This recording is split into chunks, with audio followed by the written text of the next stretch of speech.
first. You go first. Thanks. And welcome back to Death Before Booze, where Jen's going to talk first today, even though I'm introducing us. I'm Sam. I'm Jen. Hi, Jen. Hi, Sam. We are all over the place because we're actually recording with a decent amount of time.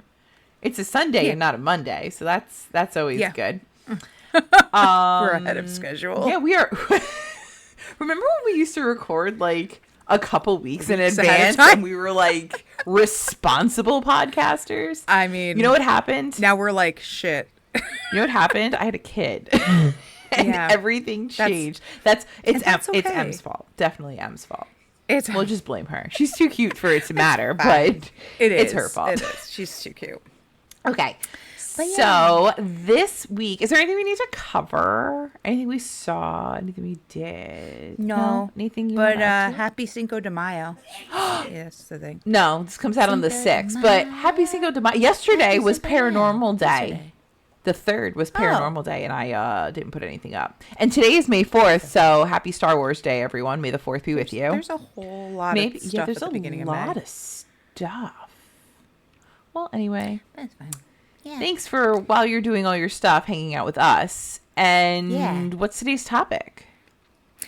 Today's topic is based on a true story. Based on a true story. Did you know that for a movie to claim it's based on a true story, only 70% of the movie need to be fact? So they can just make up 30% of everything. I feel like I knew that because there were like the Conjuring type of movies and stuff. Those are the ones that I'm like, those are basically like not as accurate. I would think so. Yeah. But so yeah, you really only. I feel like it's 70% is a little high. I feel like they could be like 50%. They're like maybe it's less. I'm pretty sure connected. I read it was like 70%. Loosely, I feel like it's. Or wait, maybe it's 70? Like 30% and the 70%. Maybe I'm getting backwards. I don't know, but either way. It's fine. It's loose when they say based on a true story. So yeah. But that's okay. It happens. So I go first. You go first. I am talking about the Gainsville Ripper. Get the fuck out. Yep. Oh boy. So his name is Danny Rollins. I didn't go into a whole lot of his background because he's a piece of shit. We don't care about him. Don't like him. Fuck that guy. So he was one of 2 sons born to James and Claudia in Shreveport, Louisiana. Okay. James, his father, tended to be very abusive to his wife and sons over minor things. Don't like that. So check off the first, is he going to be a serial killer? He was also a police officer in the town. Of course he would go to be a police officer because he would be able to do what he wants then. Yeah, which is true because he did end up putting his wife in the hospital a couple times. No. And she did want to leave, but for some reason or another, she always stayed and she always went back. So it's always the abuse cycle. So I hate that. One time, James had Danny pinned to the ground, called the cops on him, and basically was like, "You need to take him away because he's embarrassing me." Don't like it. So, so there's okay. We can feel a little bit bad for Danny Rollins, but not too much because I don't feel bad for him. No, because now he gets into there was stories of pet abuse, which we're not going to go into. No, absolutely not. There it is. Again, check off for the. Are you going to be a serial killer? No. Did he wet his pants? God, I hope he did it in public. No, fucking wet the bed. He did get arrested for robbery, and he was peeping in on people, on women.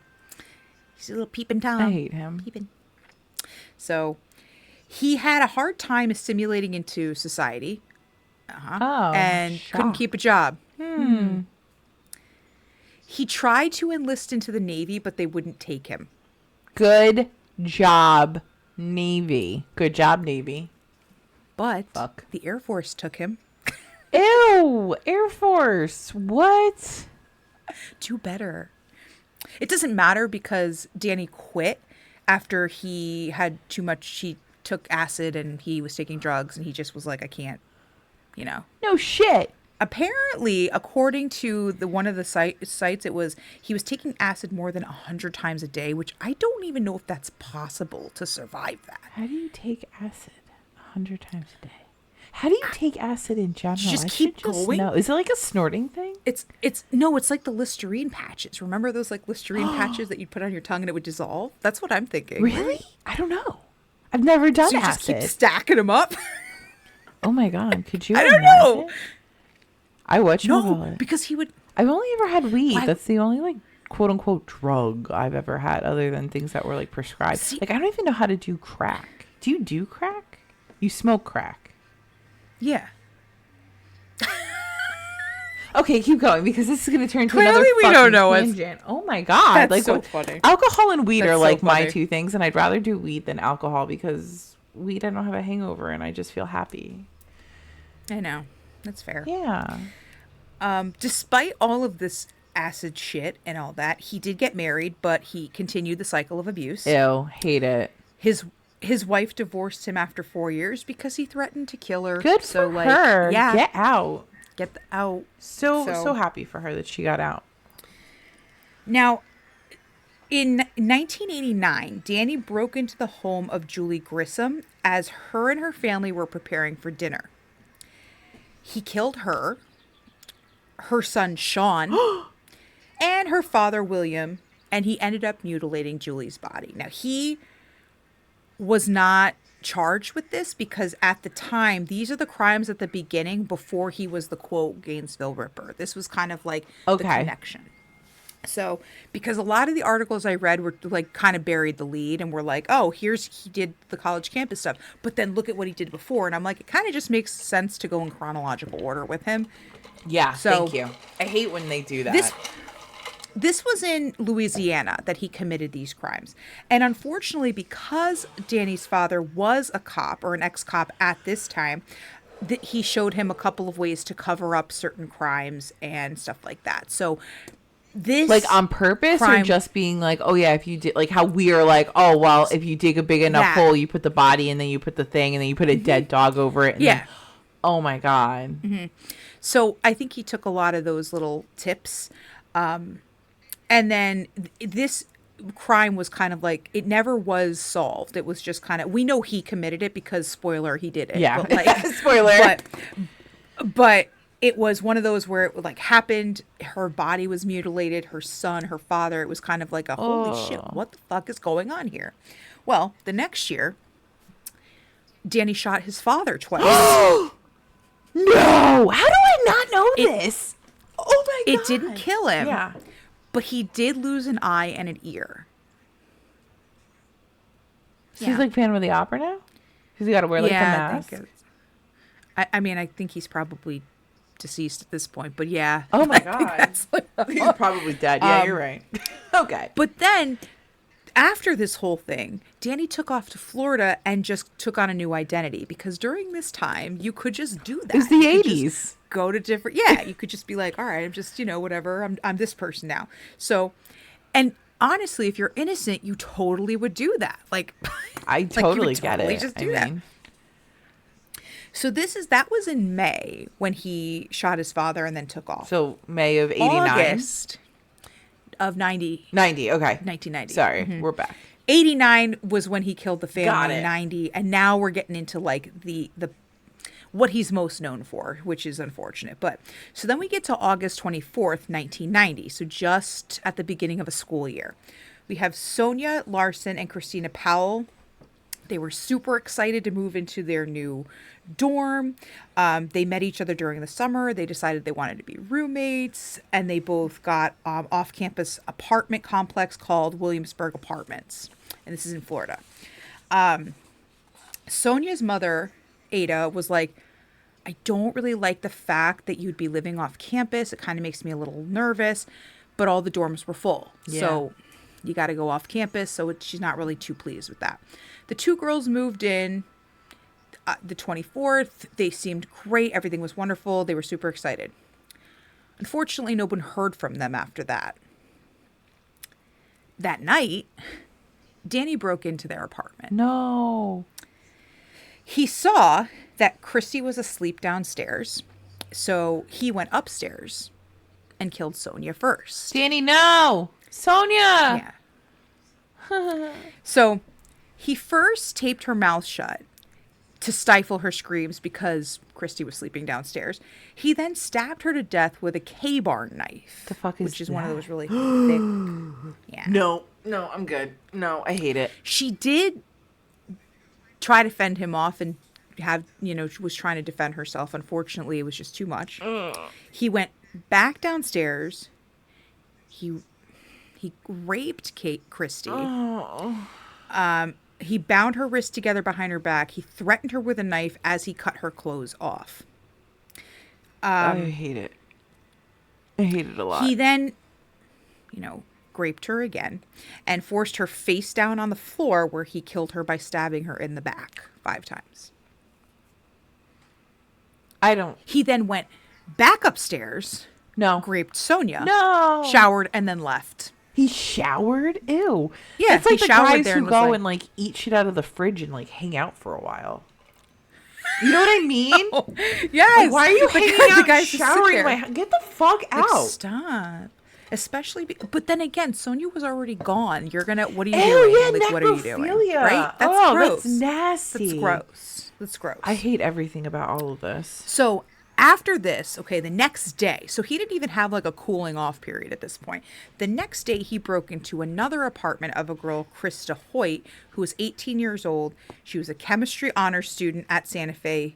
And an aspiring police officer who happened to be working part-time at the Alachua County Sheriff's Office. So she was like doing things. She was going to be a bad boss. He pried open her sliding doors with a screwdriver, saw she wasn't home, and waited for her in the living room. But like, okay. Why did he target her? Like, was there a reason? Like, how did he know? Like, why would he be like, all right, I'm gonna chill here and wait? Why wouldn't you just go find somebody else? Like, I guess this wasn't an opportunistic type thing. He like, right. There is a theory at the end. I'm sorry. I think it's something along the lines of like, do you like stalk these poor people? I think it was like looked similar to his wife or something like that. I think so. Let me like his ex-wife. I'm sorry. Okay, but, keep going. I'm fucking this up. No, it's okay. She returned between 10:30 and 11. He subdued her in a chokehold. Again, you're coming in and not expecting somebody there. Oh. He duct taped her mouth shut again. Don't do that. Bound her behind her back, cut her clothes off, and he raped her. So it's very similar to what happened at the first apartment. Afterwards, same thing. Forced her to lie face down on the bed. He stabbed her in the back, which ruptured her aorta. Oh my God, she bled out. And then she turned her over to split open her abdomen. So he just was like going ham here for no fucking reason because he's an asshole. But wait, because he leaves. Oh my God, Billy Mays, stop. He leaves. Okay. But then he's like, shit, did I leave my wallet there? So then he goes back. He didn't leave his wallet there. Thank God for him. But he decided, you know what? Let me make this nice. So he actually, again, warning, like trigger warning. Yeah, I was like, what the fuck am I telling you? He decapitated her. What? And posed her body in a sitting position. Placed her head on the shelf facing her body. Now he claims later when he was arrested, he did this to add to the shock factor. That fucking worked. I'm shook. Like, there's no reason. He literally was like, did I leave my wallet at her house? And then like was like, you know what I'm going to do?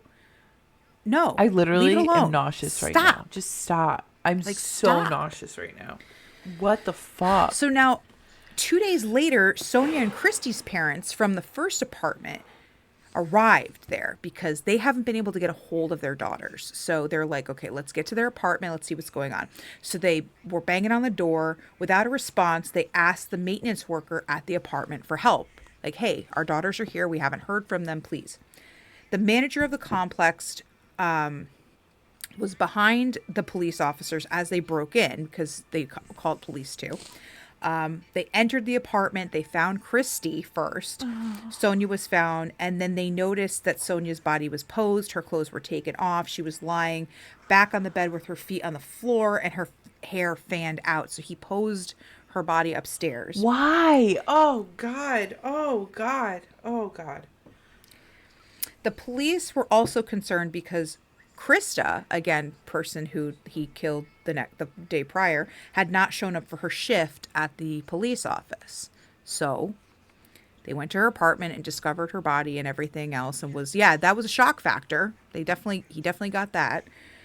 At this point, all the murders had been discovered, and it caused panic around the campus. I'm panicking. Yeah. I'm panicking right now. August. So wait, time out. I'm so sorry. Can we stop for a second? So the two girls, the Krista and Sonia, the first two, they were, they both had their their hair was fanned out and they were on the bed weird. Is that what you're saying? And then the other one, the one in the living room was just kind of face down and blood everywhere. The one in the bedroom, he sat her in a sitting position and then kind of put her, if you're sitting on the floor and then your head's against the bed.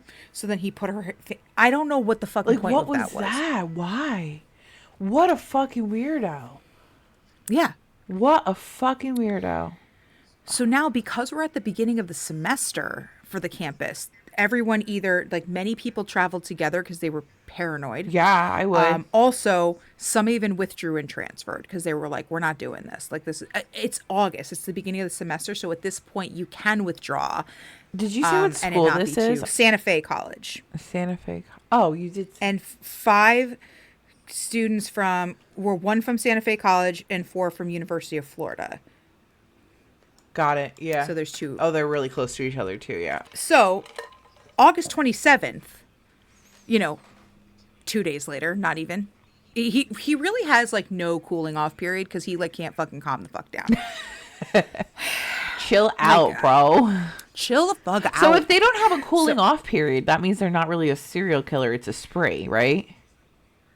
You know what? I kind of feel like this is, especially for his campus murders, because the other 3 that he committed in Louisiana, it had nothing to do with this. So, yeah, I would say a spree. I think this would be considered a spree. Okay, keep going. Because it's so close together. Yeah. Tracy Pauls, who was 23, was living with her roommate Manny Taboda, who was also 23. Danny broke into their sliding doors. So she's living with a guy. Yes. Okay. He found Manny first, and he killed him after a struggle. Hearing all the commotion, Tracy tried to barricade herself in her room, but Danny was able to break in. Ooh, don't like that. So he once again, because this is his MO, he taped her mouth and her wrists, cut off her clothes, and raped her, before turning her around on her back and stabbing her 3 times.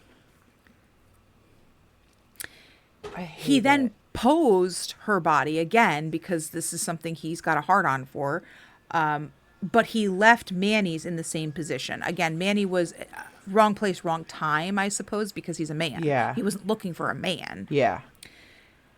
With the exception of Manny, all of the victims on the college campus were brunette and petite, like his mother. Oh. So this is a mommy thing, not an ex-wife thing. Yeah. I thought it was an ex-wife thing. Ooh. At the time, law enforcement had very few leads, although they did identify 2 suspects. This kind of goes on for a while. I didn't really spend a lot of time on this because the person they did originally think it was Edward Humphrey, who was a University of Florida student. He had a history of mental health issues, but he was cleared. Okay. After a long amount of time kind of looking for him.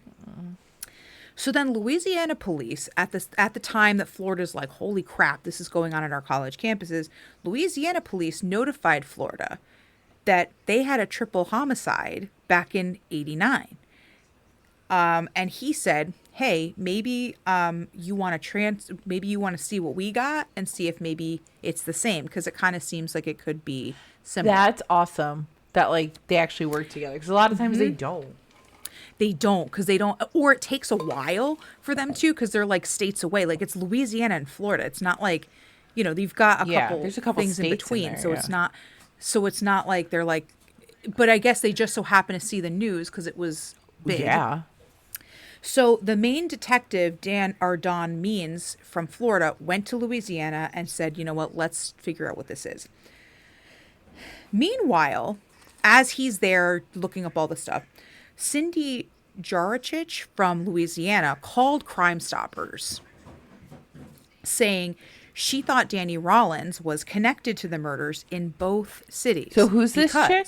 Wait, who's this chick? I'm getting so nervous I keep fidgeting. She's random, like, because she's a random person, but she did know him. Like, her and her husband knew him. He stayed at their house a little while, but then he got weird and they were like, get the hell out of our house. Got it. Yeah, that makes sense. But she was kind of just out of the blue random. She called Crime Stoppers and was like, hey, I know this guy. I think there's a connection between both murders because he said some weird things while we were friends. Danny had conversations with her and her husband where he said very alarming things. Like, he said he had a problem. When asked what kind of a problem, Danny said he liked to stick knives in people. No, I'm good. It's a pretty big problem. I hate that problem. Shortly after they saw this problem, they were like, you know what? Please leave. You're making us uncomfortable. Yeah, get out of my house. So they kicked him out. She didn't take the comments seriously. She just kind of thought he was a weirdo because there was no reason. But then once the news of the murder surfaced, she was like, oh shit, is this the guy? So that's when she called Crime Stoppers and she called the police and was like, hey, you need to look into this guy. Yeah, I don't like it. Good for her. Good job. So when this is also about the time that they did realize that Danny had multiple convictions of robbery and was arrested in 1990 in September for other things, for armed robbery. When they checked the evidence locker on his case, they found a gun, a screwdriver, a bag of money, and a cassette tape. On the tapes were audio diaries of him alluding to committing crimes, but never saying I did it, but being like, it's kind of like the OJ, if I had done it type of thing. Oh, shit. And they connected his DNA to both crime scenes. Okay. So he's our guy. Which then once they said, hey, by the way, what can you tell us about this? He was like, yeah, that both of them were me. Like, I was at the college and I also did the one in Louisiana. So he didn't really try too hard to How did they get him? Did you say that? Did I miss it? I'm like, he was arrested a couple days into September after the murders because of armed robbery. And then once they had connected him and they said, oh, he's in Louisiana, but he changed his name to something different. So he's going under this particular alias. And then they connected this crime scene. So they're like, oh, this is our guy. Let's talk to him. Yeah. And see. So it just kind of like not a fluke, but he was arrested. Could you imagine walking in and being like, hey, Danny, and him being like, yeah, you got me. You got me now. Yeah. I know what you're going to say. Okay, hold on. It was totally me. What a surprise. You found me. Good job. It's like, where's Waldo? Where's Danny? I'm right here. Hey. Yeah. He didn't even really it's just so weird because they were like, so we noticed that you were in Louisiana, you were in Florida. You've been busy. Yeah. We found he's like, you're right. Good job. You're right. You got me. You guys. I fucking can't. Oh my God. Oh, I'm okay. So nauseous. Apparently, though, he didn't plead guilty at the beginning, so we'll get to that. But in 1991, he was charged with 5 counts of murder. Okay. The trial began almost 4 years after his crimes, which is ridiculous, but hate it. How it goes. Hate it. In February of 1994, before the trial could actually begin, Danny unexpectedly pled guilty and was like, It's me. Hi. I'm the problem. It's me. Fine. It's me. Now, when they asked for a motive, he said he wanted to become a superstar like Ted Bundy. Is he cute? What a role I mean, I really model. don't think Ted Bundy's cute, but No, he's not. Look at the pictures of... No, he's not. He's not. No, also, again, yeah, Ted Bundy is not a lot. I mean, I could see it for the time. It's kind of like MacGyver. We've been on like a MacGyver fucking kick.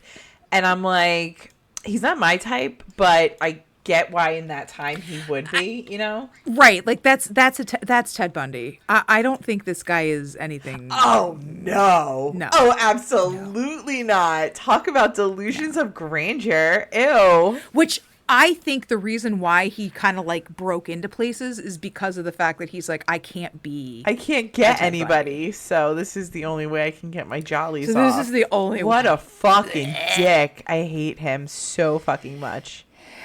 So I hate him. he also claimed he was driven to do it by an alternative personality called Gemini. Don't take my astrological sign into this. Do not back the fuck up. Who are you? Nope. Ooh, I want to punch him in the fucking face.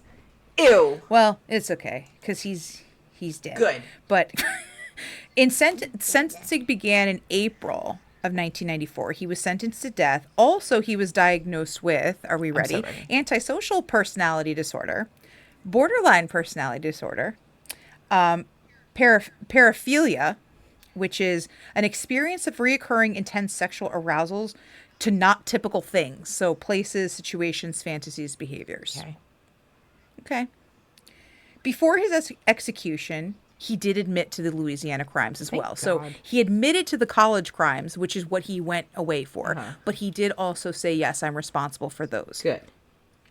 His last meal, because I know we care. I always care. Was a lobster tail, butterfly shrimp, a baked potato with sour cream and butter, strawberry cheesecake, and sweet tea. Okay. All right. I'm glad he's dead. He sang a gospel hymn, but did not have any last words. And he was executed October 25th, 2006. Bye, bitch. Bye, Felicia. 40 people witnessed his execution, which is double the capacity of the viewing room. So that's how many people were like, I want to watch this fucker burn. Yeah, somebody's got to go. So now the really cool thing, and I actually have a picture of this, is in Gainesville, there is a mural that's created on the 34th Street wall memorializing the victim. So it's really great. Like you can see all the names. It's very nice.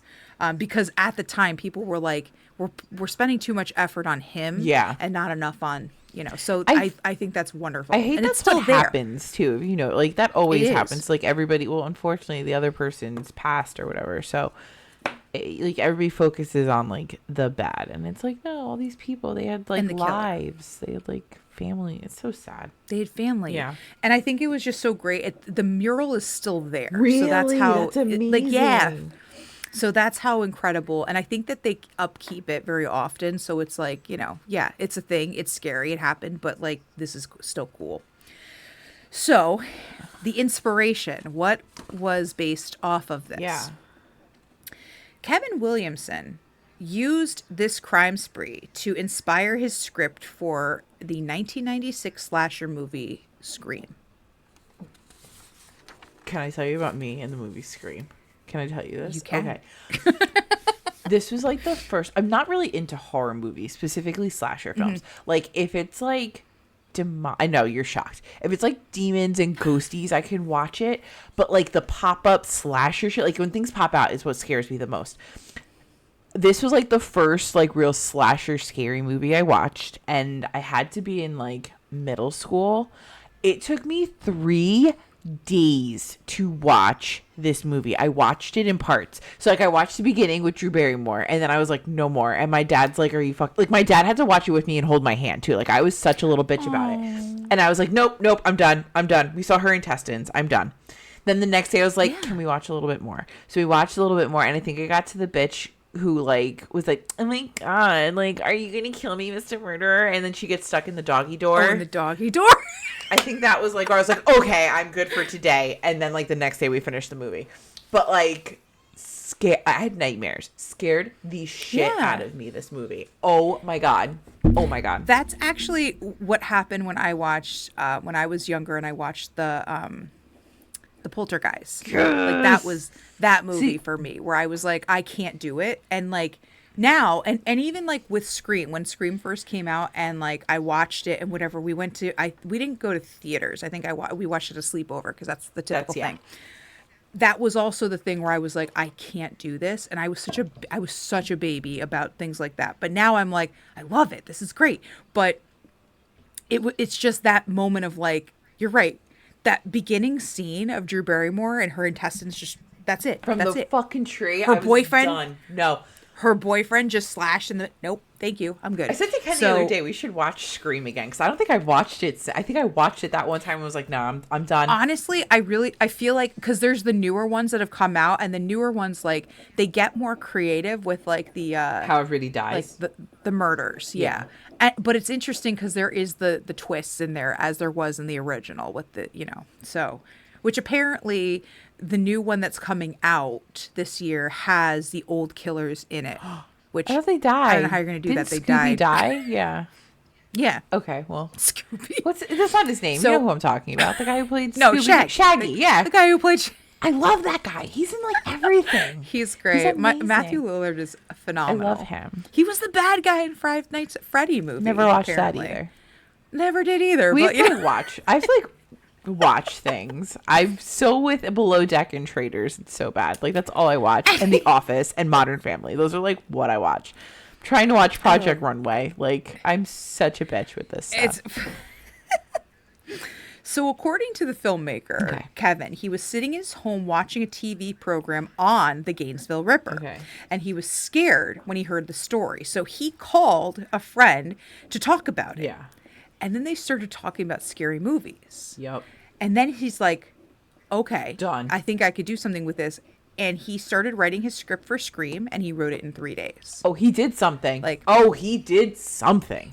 Now, honestly, again, it is very loose. Like you can see like Scream versus like what actually happened. But the fact that that was his inspiration, and there is actually a documentary called Scream: The True Story that is based on like his like, so this is the reason why I chose the Gainesville Ripper, because I hate him and I hate everything he did. But somebody took that and went, okay. All right. And I get my it. beer. That's what he said. Hold my beer. Yeah. Drew Barrymore, dead. She's the like main person on the poster. Dead. She's in the movie for like 7 minutes, and that's all I fucking remember is that Drew Barry. Dead. Yeah. Do you like scary movies? Do you want to play a game? Like what the fuck? Scares the shit out of me. I don't think I could watch it. Like now I'm thinking about it. I don't think I can watch this movie. I don't think it's. I feel like you could because I feel like it's different, but like as an adult, but like I think it's get hilarious it. I did that the I same. can watch all this demonic poltergeist. Like I can watch all that shit and be like, cool, great, grand, wonderful. The second somebody's gonna get stabbed, no, absolutely the fuck not. I can't. Yeah, no, I get that though, because I'm the same when it comes to like Paranormal Activity type of movies. I am a little bit more like, yeah. Like, I get all like, so. But with slashers, I'm like, go get him, Jason. It's fine. Yeah. Put him in the sleeping bag. Throw him against a tree. What? Got it. Yeah, no, I've never watched those movies either. I really need to. I love it. Like I love shit. Friday the 13th. Oh my god. Okay, well, it's my turn.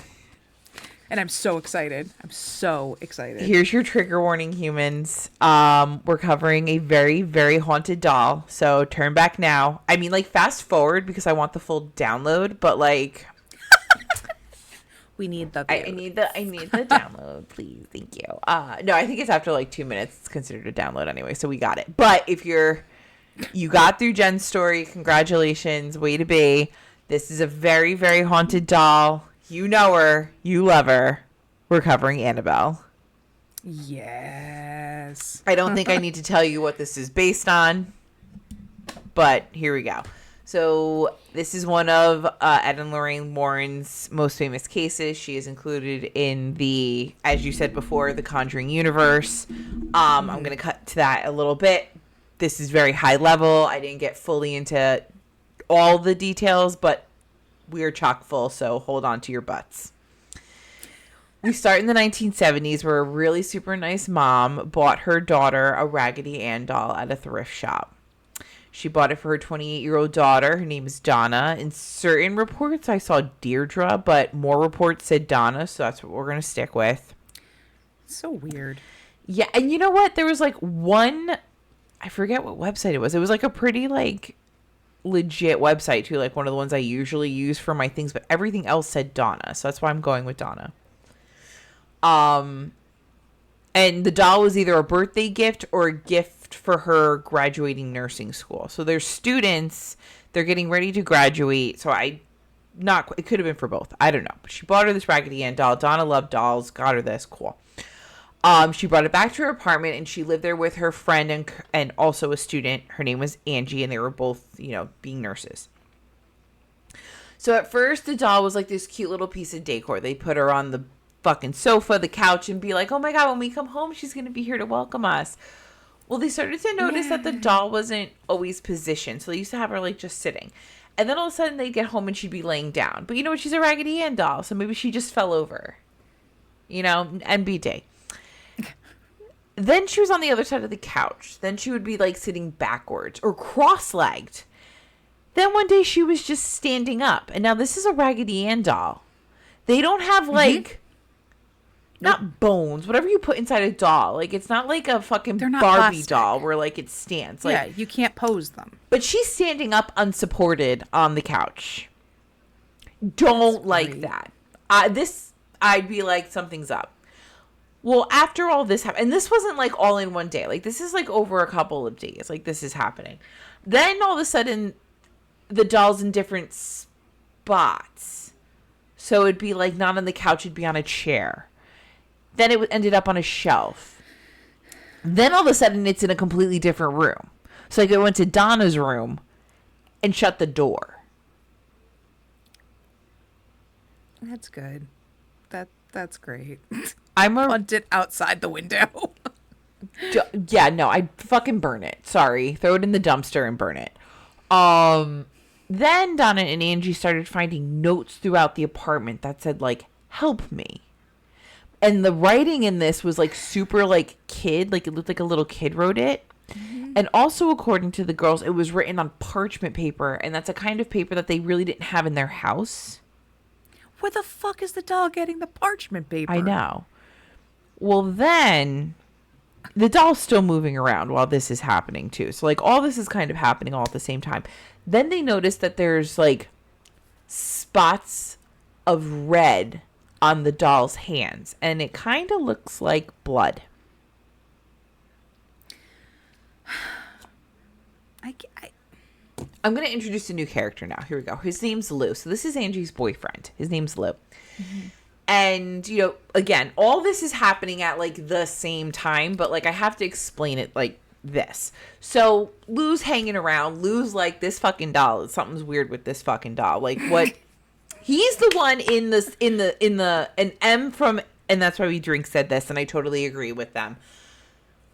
This is the smart human who dies first, who's like, yo, we got to go. We need to leave. Why are we, like, don't run and hide behind the wall of chainsaws. Let's get in the running vehicle and leave the property. Like, he's the smart one. He's the, why don't we get rid of this doll? Why is this doll still around? Don't get it. So Lou stayed over one night and he slept on the couch. Of course, it's the 70s. We have to be demure. So he's staying on the couch. He's sleeping there. And he says that he wakes up in this sleep paralysis in the middle of the night. And he can't fucking move. But he sees Annabelle standing at his feet in this sleep paralysis. So there's no black hat man. There's no hag. It's fucking Annabelle. And Annabelle's at his feet. And all of a sudden, Annabelle starts to crawl up him from his legs, crawls up him, gets to his neck, and starts to choke him until he blacks out. And when he blacks out, that's when he wakes up. And he said it was so fucking real. Like, he could still feel like there was something on his neck. And then he kind of rolled off the couch, and he still couldn't move. Like, this dream was so intense that his legs still felt paralyzed. He was completely numb from the waist down. And it took him a hot second before he could actually move. Jesus Christ.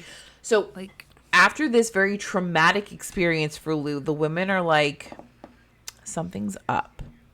No shit. So they invite a medium in. And the medium holds a seance. And she tells the girls, okay, the doll is inhabited by a spirit. The spirit is a deceased 7-year-old girl named Annabelle Higgins, who was hit by a car and body was found on the site where the apartment building had been built. All right. Okay. So, little girl hit by a car. The body was found on this area where this building was built. And the medium claims that the spirit is a good ghost. It's benevolent. No. And the ghost simply wants to be loved and cared for. So she's using the doll to get their attention. You almost strangled somebody. Yeah. That's not. It's not a little girl. That's not a little girl. Anyway. So the little ghost girl, Annabelle, asks if it can stay in the doll. And the girls feel bad for it. You know, oh, it's a little girl, wants love and attention, you know, and they're nurses. They want to help people. And they're like, yes, the little girl ghost can take up residence in the doll.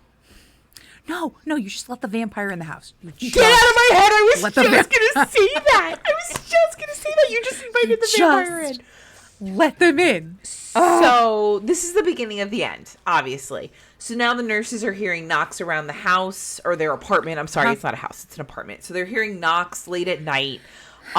It kind of sounds like something is slithering or worming through the walls. Ew. The exact statement that I found was worming its way into the walls. Which, they started seeing flashing lights around the apartment, red, yellow, and orange.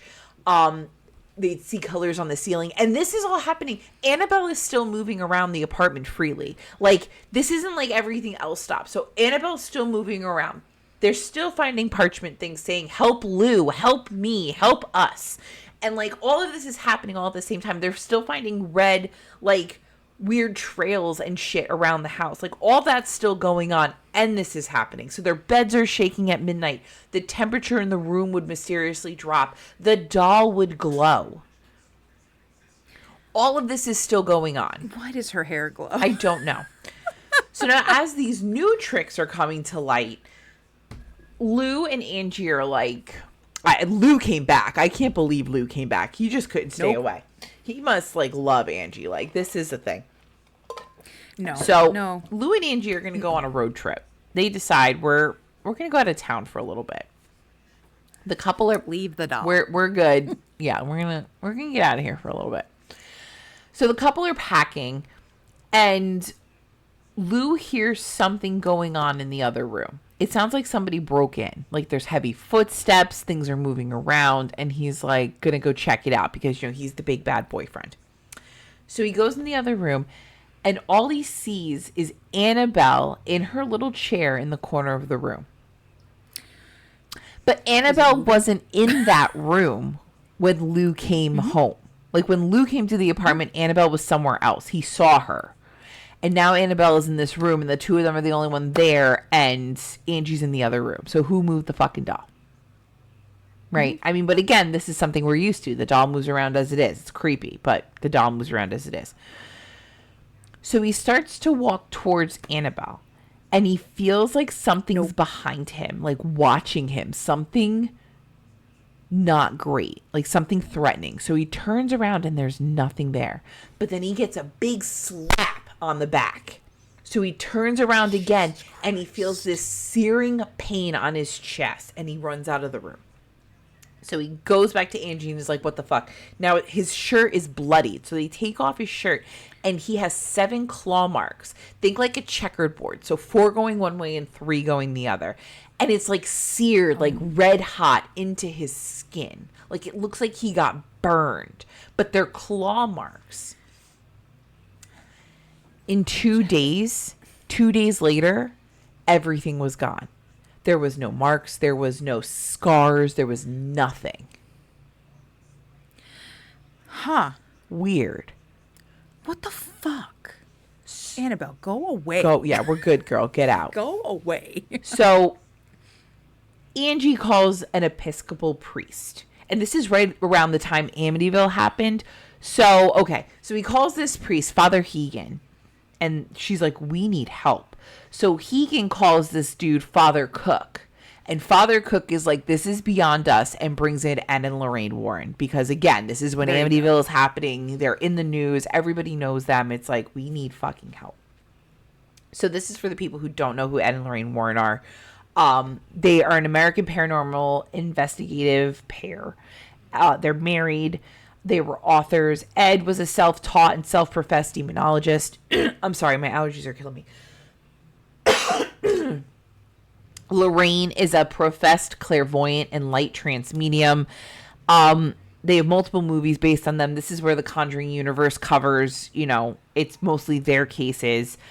And they call in these two. So upon their investigation, Ed and Lorraine figured the trouble started when the girls began believing and sympathizing with the little girl story of this doll. Yep. It was not a little girl.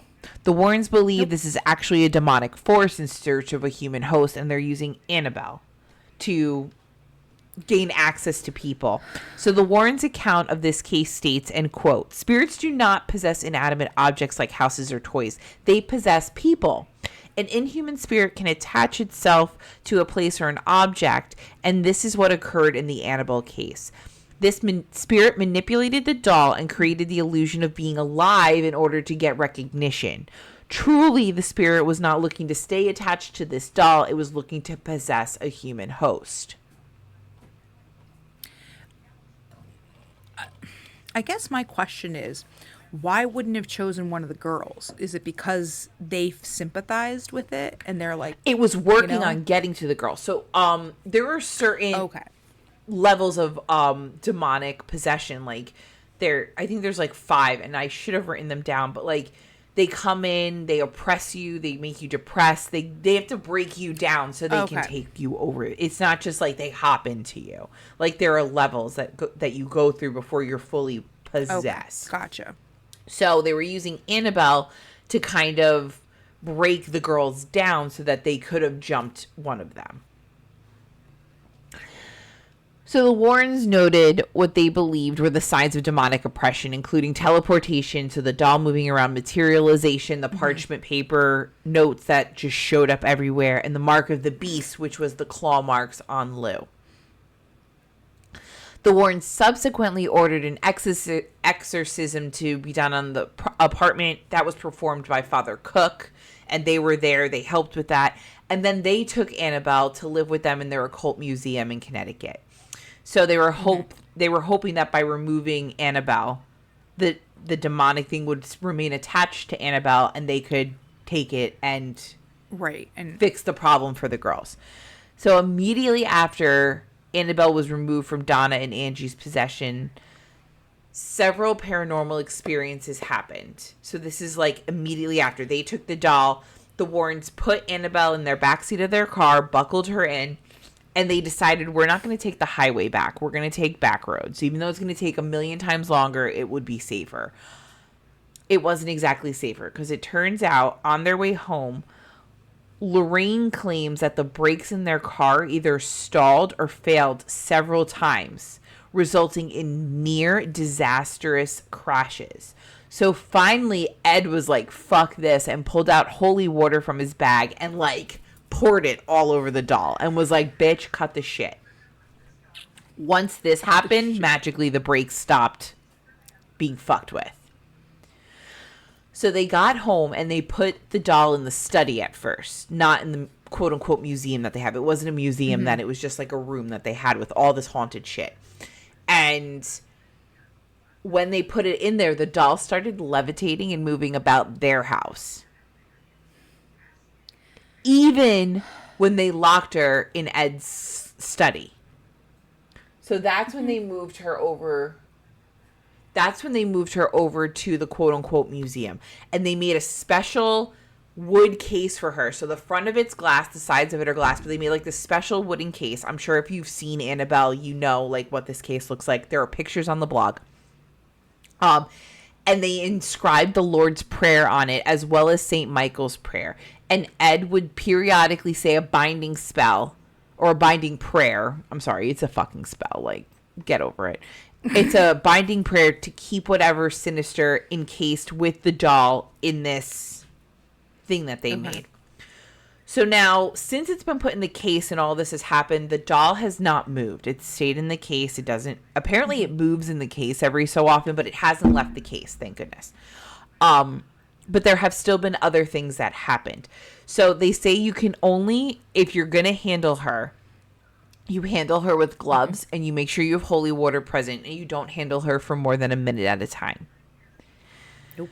But the force, the demonic entity that is attached to Annabelle still sometimes makes its way out of the box for specific things. So once there's a priest, he was young, he went and visited the Warrens Museum. He picked up Annabelle and was like, this thing's not demonic. Like, you all are being, like, extra. Like, you're making this up. It's not a thing. Bah, bah, bah. On his way home, the priest was involved in a near-fatal car crash and completely totaled his brand-new car. He claimed that as he was driving home, right before the crash happened, he saw Annabelle in his rearview mirror. Let's not fuck around and find out. Yeah, let's not. Like, let's just stop. Like, just don't be an asshole about it. Like, okay. Let it be. Just leave it.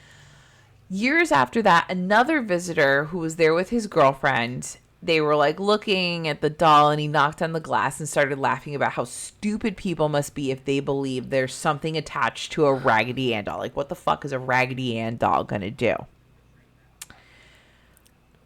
Ed was like, yeah, maybe you should apologize. Like, you shouldn't fuck with this thing. Like, you need to apologize. And the guy's like, fuck you, I'm not doing it. Like, whatever. He's this big biker guy. Like, he's got like his vest on, and he's like, get the fuck out. So him and his girlfriend get back on his motorcycle and they go to head home. He crashed headlong into a tree and was killed instantly. The girlfriend barely survived, and she claimed that at the time of the accident, the couple had been laughing about Annabelle the doll. Yep. Mm-hmm. So unfortunately, Ed and Lorraine have passed at this point. But the Annabelle doll still lives in the Warren Occult Museum, and that's run by their daughter, Judy, and her husband, Tony Serpa. And they continue to echo the warnings of be cautious around the doll. There's something there. So Serpa's cautions visitors to the Warren Occult Museum about Annabelle's powers. When asked, is she dangerous, Serpa has said of the doll, yes. Quote, sorry. Serpa has said, in quote, yes. Is it the most dangerous object in the museum? Yes. Jesus Christ. Now, in 2014, Annabelle had her own feature film released, which turned into a series, and this is all a part of that Warren/Conjuring universe that we talked about. In 2017, Serpa took Annabelle on a little trip. Oh, They went to go visit a certain haunted museum in Las Vegas. Oh, for God's sakes. So for the 2017 Ghost Adventures Halloween episode, Zach invited Annabelle and Tony Serpa to the museum for an investigation. So Serpa agrees and removes Annabelle from her case, and they put her in the middle of the doll room. And Serpa says to everybody, specifically Zach, you need to promise me you will not touch this doll.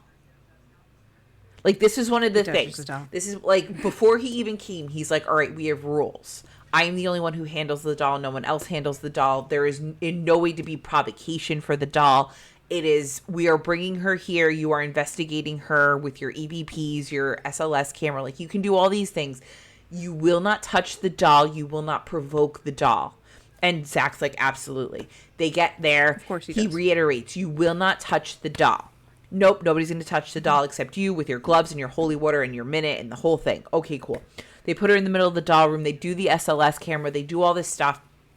They do get EVPs. They have her in a little chair, and they put like the recorder underneath her. And the EVPs, they get Listen and Annabelle. Okay. So then later on, they do another session with the doll, but they put her in a different room. So Tony places Annabelle in the middle of another room where she's there. And Zach's saying over and over again how he feels so connected to this doll and how something is telling him to touch the doll. And Tony's like, don't touch the fucking doll. Well, he's crawling forward, and then they get an EVP where they hear grab and foot. Zach grabs Annabelle's foot. I mean, there it is. Of course. He says it's completely unintentional. He felt commanded by Annabelle to touch the doll. But this creates major waves in the paranormal community. That second it happened, Serpa is pissed. Well, yeah. Like, he takes the doll, he puts it back. There's this huge argument that happens. And I don't remember if it happened on the screen, but I know that there is footage of, like, Serpa being like, what the fuck did you just do? Da, da, da. Now, when it's released to the world that this happened, fans are pissed. People are upset. Yeah. And Zach responds with, quote, "What really disturbed Tony was he finally got to see hardcore evidence surrounding the evidence in person as a witness." Like, Tony's upset, yes, that it happened, but he's more upset that he actually witnessed the demonicness of this doll. And it's like, dude, he knew. I don't think so. He knew. He knows this doll he's already said it's dangerous. It's a horrible thing. Don't touch the fucking doll. Leave the doll be. Yeah, I don't think that's it. I don't think it's I think he's pissed. You didn't fucking listen. Yes. Thank you. Thank you. I agree with you. But Zach apologizes to Tony and Judy for touching the doll. He continues saying he did not have direct control in that moment, saying, quote, "Touching her, I feel has led to many strange events, and I do believe was indeed a dangerous thing to do." So he's like, in the moment, I wasn't in control of myself. The doll made me do it. And I know now it was a horrible thing to have done. And I'm very sorry. But there's still a rift between Tony Serpa and Zach Bagans. And anytime Tony can make a dig at Zach, he does. Like, to this day, there is a rift in the paranormal community, specifically between Zach and Tony. Cool.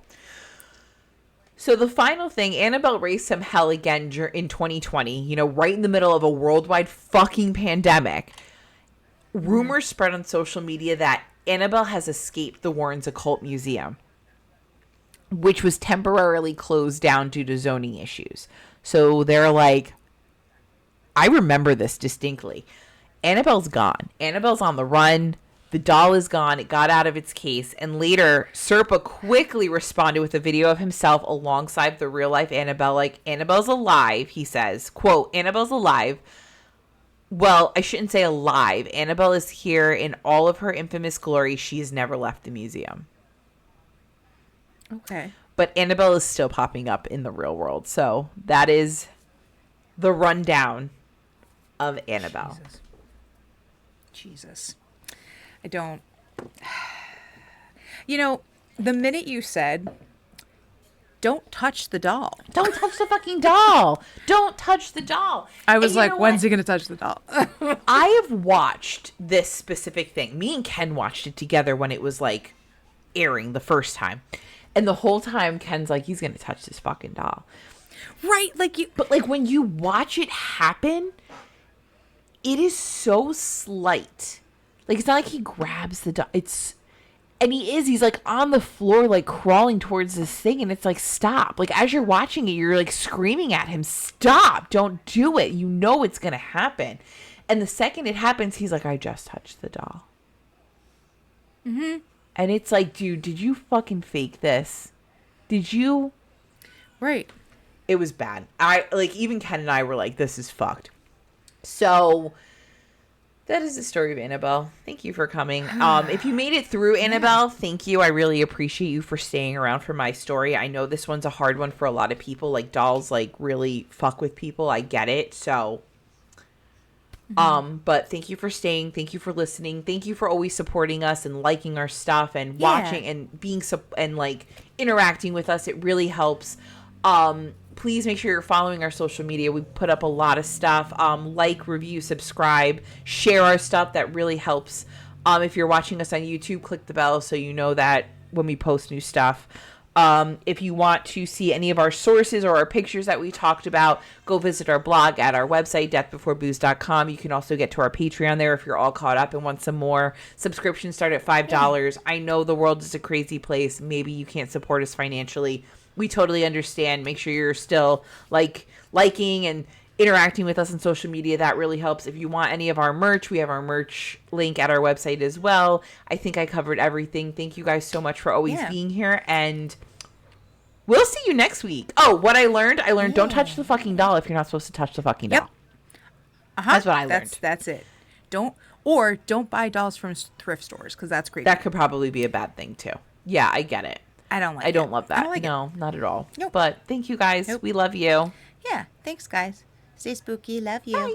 Bye.